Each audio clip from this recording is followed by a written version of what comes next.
if the manager focuses on the strengths. Isn't that incredible? So capitalizing on a person's strength will save you time. No employee, no matter how talented that employee is absolutely perfectly well-rounded. We have a team member, for instance, and this team member is absolutely fantastic. I love her, adore her, all the patrons love her. She is the best baby time person that ever was, and she is basically the superhero, known everywhere in town, followed everywhere like the Pied Piper when it comes to children under 2 and their mommies and daddies. She also is a fantastic reference library, just like her brother who works with us too in the reference team. However, one thing she was doing was driving the bookmobile, and she wasn't all that good at that. She also hated it.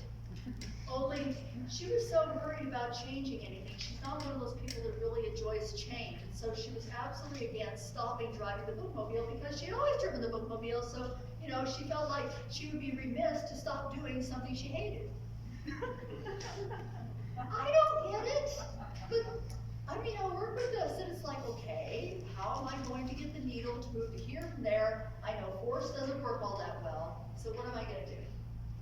So I began praising all her wonderful qualities, stopping in her office. Do you know what I heard that person? Oh my gosh, I was just stunned. I was stunned when I saw how you treated that homeless person that came in the other day, and I watched that person smile, and I just love the way you help those children get the books and how you're so much into that, and I just made it over and over again, just praising her strengths. And then I started looking for activities that she could do that surrounded those strengths. Oh, she's really good at doing these kids. I hate doing those kids. I'd rather not do a kid again ever in my life. These are the story time type of things. I don't want to do one of those. She likes it. Oh, yay! I know a way to handle something is capitalize on her strengths and relieve myself of a burden I hate. Great. So I did that. And after a while, as I moved the needle and kept figuring more things to do, she agreed that she wasn't really wanting to drive the bookmobile anymore. And it was handed over to another team member who was actually not even our team, in the circulation group. And they're doing a great job. Adam has a pretty good example of this too. Adam, you want to share? Sure, yeah. So similar to Kimbre, in my department I have a team member that has been working with the library for 17 years. She's a hard worker. She wants to do good, but to put it bluntly, she's terrible at customer service. Instead of either firing her or trying to force her to do something she's bad at or pushing her aside, what we have done is try to utilize her strengths over time. This could be a process. But instead of having her, she was at the desk about 25 hours a week, which was about like 75% of her time, I think, when I started. Now she's at like 10 or less a week. In fact, I think it's even less now. So now she's like at the desk. I mean, everybody's on our team is supposed to be at the desk. We check in, we switch off duties, but now she's at the desk like 20 or 25% of the time. So there's things you can do that can, speak to people's strengths and that kind of thing. And by focusing on those kinds of things that she's good at, she's really good with reports, which I am, similar to Kimbre, I am terrible with reports. I absolutely hate doing reports.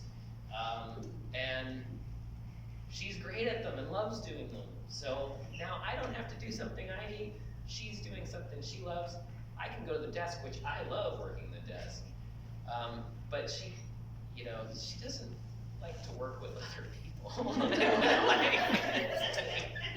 She does fine with us, but the other thing is, I would say is, we just focused on, like, she's gonna be at the desk, she works in circulation, she's gonna work with the public some.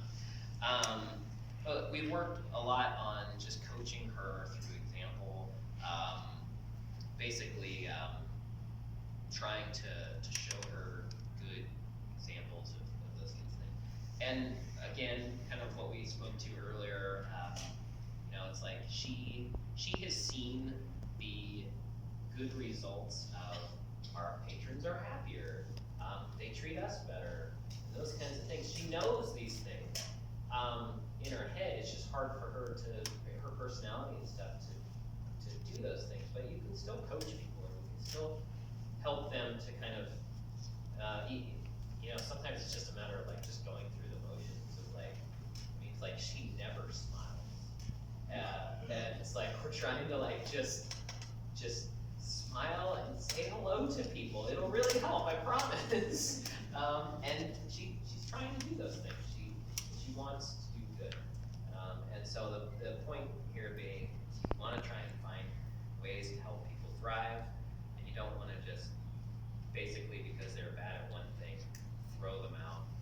Everyone has value and everyone can do good within your organization. You just have to sometimes find ways to make it work. So I tweak roles, and it's always an ongoing reset, because really, you know, you want the people doing what they are really wonderful at, what they love, because then they love coming to work.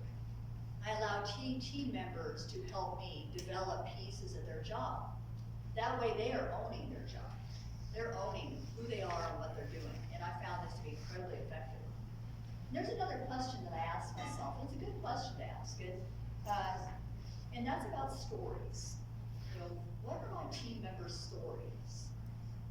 The stories are really what makes us who we are, the stories of our lives.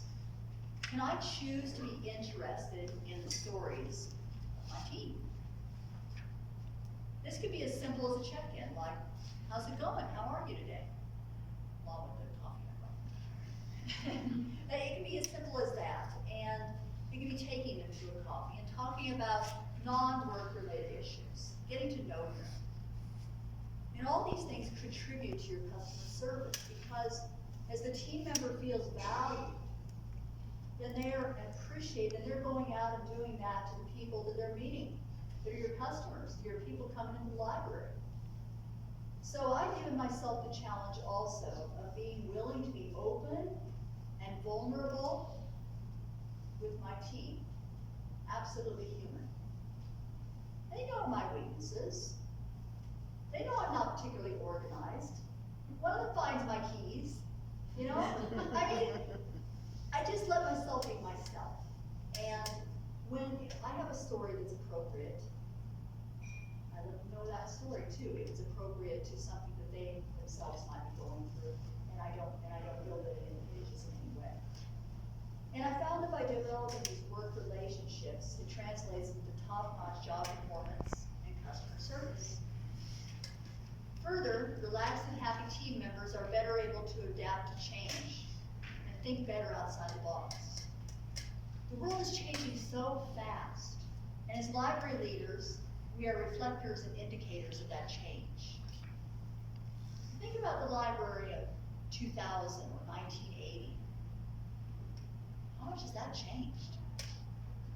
So we need to ask ourselves questions like, why are we doing the things that we're doing in the way that we're doing them? And embrace experimentation and challenge.